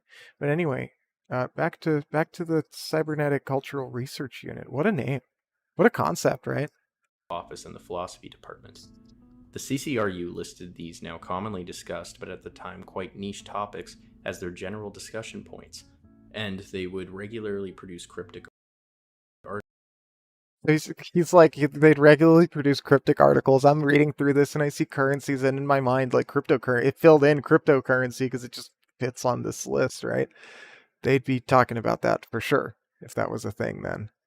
And I think this is interesting. So what a neat combination of things, right? Like this is very cutting edge. Virtuality. Like what did they mean by that at that time, right? articles with invented terms and convoluted messages. For example, the article Swear Machines discusses situationists, carbon dating, and describes jungle, an intense genre of electronic dance music. They would also host virtual futures, conferences that acted as a performative way to reject the common discipline and formality of university lectures. For example, in one, Land simply laid down in front of an audience and croaked into a mic while they played jungle. An audience member reportedly stood up and said, "Some of us are still Marxists, you know," and stormed out. As time passed, the CCRU became more and more despised. Land would leave the department and continue the work of the CCRU above a spa body shop. There, the group drifted from accelerationism towards the occult, a move likely inspired by their abusive use of amphetamines and alcohol. They would move into the Satanist Aleister Crowley's old house and spend the nights drawing satanic diagrams on the wall. Oh, After man. several mental breaks, the members, including Nick Land, disappeared from the public eye, and the CCRU was officially disbanded. The first half of Nick Land's life is still considered to this day to be a radical extension of leftist thinking. Members of the CCRU, such as Mark Fisher, had continued their work with great success. For example, Fisher would go on to establish a theory that continued to argue for the acceleration of capitalism, but suggested it be channeled towards an altered modernity, based on automation, reduced working hours, and UBI. Land, re-emerging in China years later, would criticize this left accelerationism, stating that the notion that self-propelling technology is separable from capitalism is a deep theoretical error. That's right, Nick Land moved to China. There, he has since appeared far more pro-government and has gone on to write that China is a fundamentally accelerationist society fixated on the future and speed. More significantly, Land has expanded on his views of accelerationism through his piece entitled The Dark Enlightenment. In it, he argues that freedom is incompatible with democracy and that there is no value in democracy left. Instead, he pushes for a post-libertarian future which embraces authoritarianism. Specifically, he wishes for an ideal state that can be considered to be a capitalist monarchy or GovCorp, in which the state is controlled by an authoritarian CEO who manages the state through what Land called rational corporate governance. What about some semblance of... Well, can you imagine if Walmart ruled the world? Like Jeff Bezos and the whole piss breaks, thing? Like, if that was just your life? Like, you gotta... Man, I've seen so many memes about this. I'm gonna post some memes about this to Twitter. That's what I'm gonna do. I'm gonna post memes about that to Twitter. Great idea, Soy. Human rights or rule of law. At this point in Land's career, such concerns are seen as a hindering to acceleration. Egalitarian policies slow us down when, instead, we should be rushing towards what Land calls the techno-capitalist singularity. This anti-egalitarian embrace has united Land's current ideology of what he calls neo-reactionism with the alt-right. Neo-reactionaries tend to believe in the replacement of the modern nation with authoritarian city-states that value genetic fitness and intelligence. Such an advocacy for what has sometimes been called hyper-racism, or the belief that some groups will fare better in modern conditions. Hyper-racism sounds multiple steps, not just beyond racism, but beyond super-racism. Right? Hyper? I don't know. And others, and should be accelerated out of existence, has been seen as obviously controversial and hateful. Nick Land insists that the opportunity for viable ethno-supremacist politics disappears into a logical abyss. What to make of Nick Land? It's rare to hear of someone so brutally honest about the state of the world and the future. It's also equally rare to hear of someone who appears to embrace the speeding up of everything that is popularly considered to be bad, or at the very least, concerning. And there's a peculiarity to Land's tone, so comfortable with disregarding the human experience and the individual, that leaves one uncomfortably in agreement with the idea that the human era is drawing to a close. His thoughts drift between crude, especially when describing race, to uniquely insightful, such as when he discusses the implications of capitalism on the self. Accelerationism has found support in environmental and Marxist circles, and has also been blamed for white supremacist attacks and informing Steve Bannon's worldview. Perhaps Nick Land is the perfect representation of that dark, self-imploding subpsyche lingering within all movements that struggle to understand, to advance, to hope in a world of speed and transformation. Sometimes it's freeing to know that we can just stop trying and simply let go of the wheel. But that doesn't necessarily mean it's right.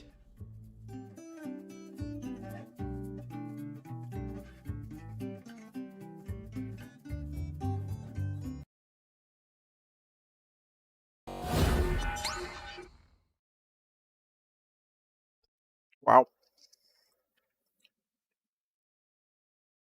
Wowie. What do we think?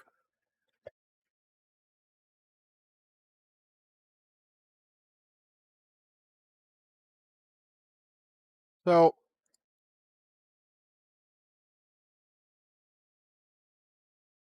I kind of don't even want to add anything. I was just so...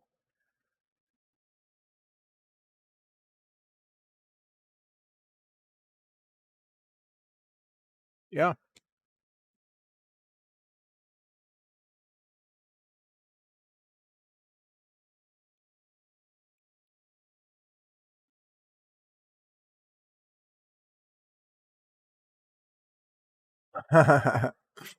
One of the YouTube commenters, you got to watch this video at twice the speed for the full experience. Oh wow, and it has 666 updates. Let's see. Let me pull this up. This is on that, right? Like this is the same video we just watched, right?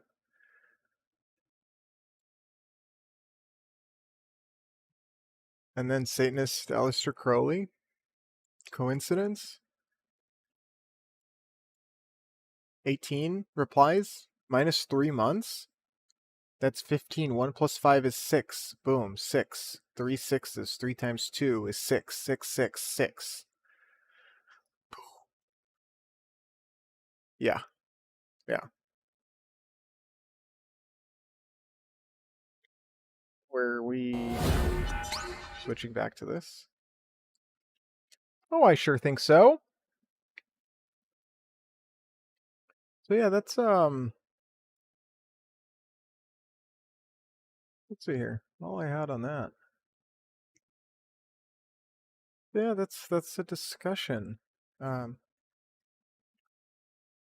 There was a chat here. We would chat. We'd be chatting right now, you know? But alas. So, yeah. Let me pull this back up here in this window. And let's throw a star down here. Let's throw a bomb. Boom, boom, boom, boom. Boom, boom, boom, boom, boom, boom, boom. Man, where did he go? We'll just spawn a Morty. Oh, there he is. Alright. Yeah, but let's throw some stars. Why not? You know? So we got some baby bananas the other day. Tiny little things. And Hannah made some banana bread. So they were going bad. Wait, some of them, they're just cute little bananas. The exact same as regular bananas, really.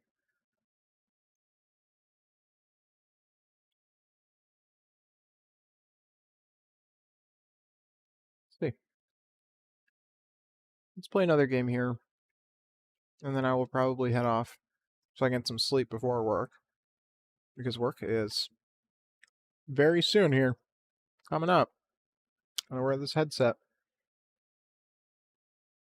for another 3 hours. I work for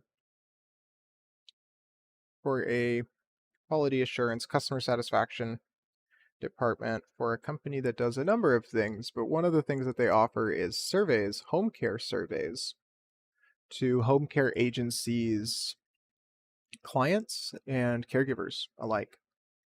And so I conduct those phone surveys to caregivers, see if they like their job, see if they're happy with how they're recognized at work, you know, if they like the communication from the front office. A lot of, on a scale of 1 to 10. I don't know how many times I've asked that question in the past. Whatever. I make jokes with Hannah about 1 to 10 scales now. They're pretty good, some of them. Some of them you just had to be there, you know. But yeah, it's cool. Quality assurance, quality improvement type stuff. It's interesting hearing from people of all various backgrounds, and it's interesting hearing people give 10s. A lot of people give 10s or 9s, you know, from 1 to 10. There's a number of 1s, and it's very funny to me when the people that respond to 1 across the board, like hate their job, whatever, give me very detailed feedback about why they hate their job and all this. And let's go to let's also add shoddy snipers here. And they do not want to be anonymous. That's where I was going with that. They're like, yeah, anonymous. No, they know who I am. Like, oh, okay. All right. It's your choice, you know? So, yeah. But yeah, I do have work in the morning, and I just waited way too long. Pulled an all-nighter the other night. That was not the right move. So I just kind of napped and then missed my whole deadline, screwed my sleep cycle up. It was messing with my router. There's some cleaning. Messed with the chat bots.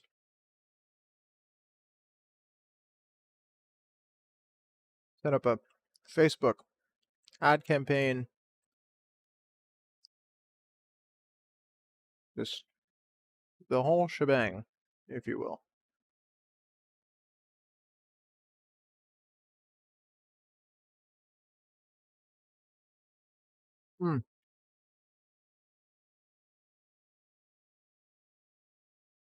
Be right back.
Hello, I have returned.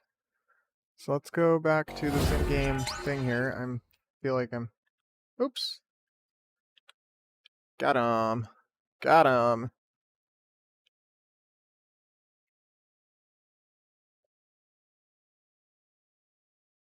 Why is this not...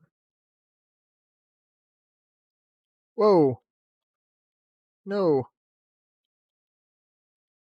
Ooh. Oh, yeah.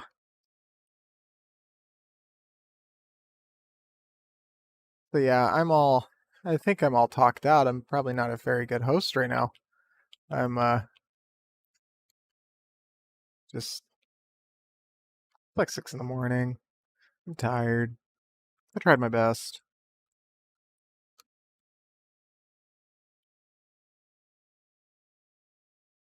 Nope. Oh, I forgot the preview over here in this window. I was watching it in OBS kind of occasionally, the game. And there's no lag really through the USB 3.0 compared to the HDMI on the TV. But this monitor's closer to me and it's 144 hertz. It's like a good monitor.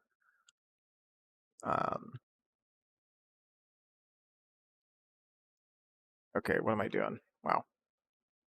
Where am I going? What game type am I even playing? Big Hit Snipers? Let me check the box that allows 60 FPS in the video preview. Hopefully that doesn't freeze everything. No, looks good. Looks good. Is this going to be... Yeah, much smoother. Wow, it's crazy how used to 60 FPS. I played Fortnite. I play Fortnite when I play on my computer on 144. It's a very sizable difference. Did that lag out? Was that just... Nope. Okay. Here, if I look over here, I'm silly staring at the camera. Whoa. Whoa. Whoa! Ah! Wow! Ah! Did he melee me? Yeah, he sure did. It's not nice to do that.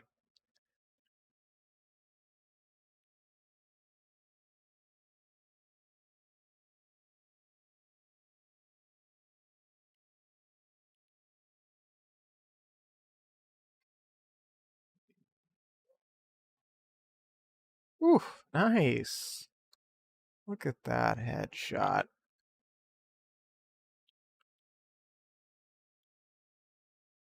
Just one ammo.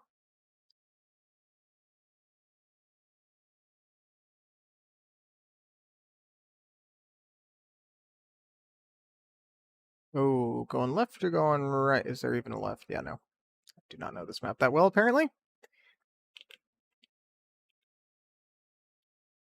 Ah. No, come on. Man. Ah. I've got this. Check it out. Isn't that wonderful? It's like a little thinking. He's like, I don't know if you can quite see the finger. Can you see the finger or does it? No, because it's big head mode. Whoa. God, man, I need to work on my aim training. Man. I've never used that Kovacs app, right? That's or software. That's a aim training app, I think. I've heard a lot of people talk about it. Seen a lot of discussion about it on the internet. I think I could use some aim training.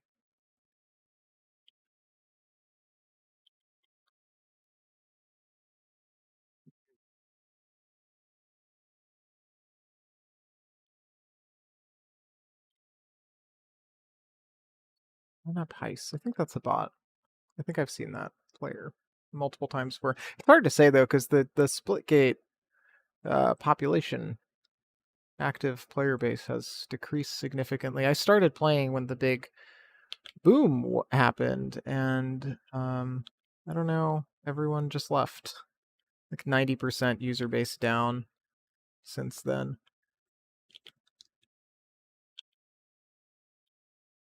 Man, no, I got him, but he got me, right? Or was that the other player? I missed that. Yeah.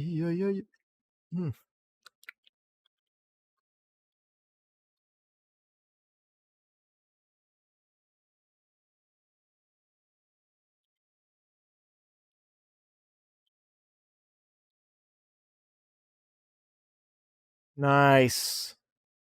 Nice. Go soy. Whoa.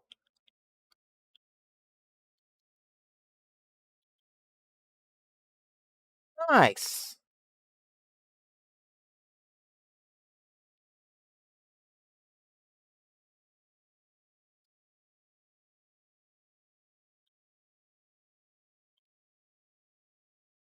Okay. Oh, thank you. You're a saint. Nice. Wow, the screen is so much better. I could maybe find a way to put a camera here. Dude, that would maybe look better too. If I mounted that camera here instead. Well, no, because then the aperture would, yeah. This is more flat in a good way. Depth of field, I don't know. Like I said, I'm tired. Haven't used this camera for much in some years, really. Just pulled out to do this and live streaming thing. Alrighty, well, I'm, like I said, acutely sleepy. So, but thank you if you watch the stream or if you're watching it in the future. Let me know how you do that. But no, yeah, thank you for, joining me on this journey here today. And I hope you have a wonderful rest of your day, rest of your week, rest of your month, rest of the year. Wow, it's the end of the year. Happy holidays, y'all. Merry Christmas, whatever. Happy New Year's. Peace.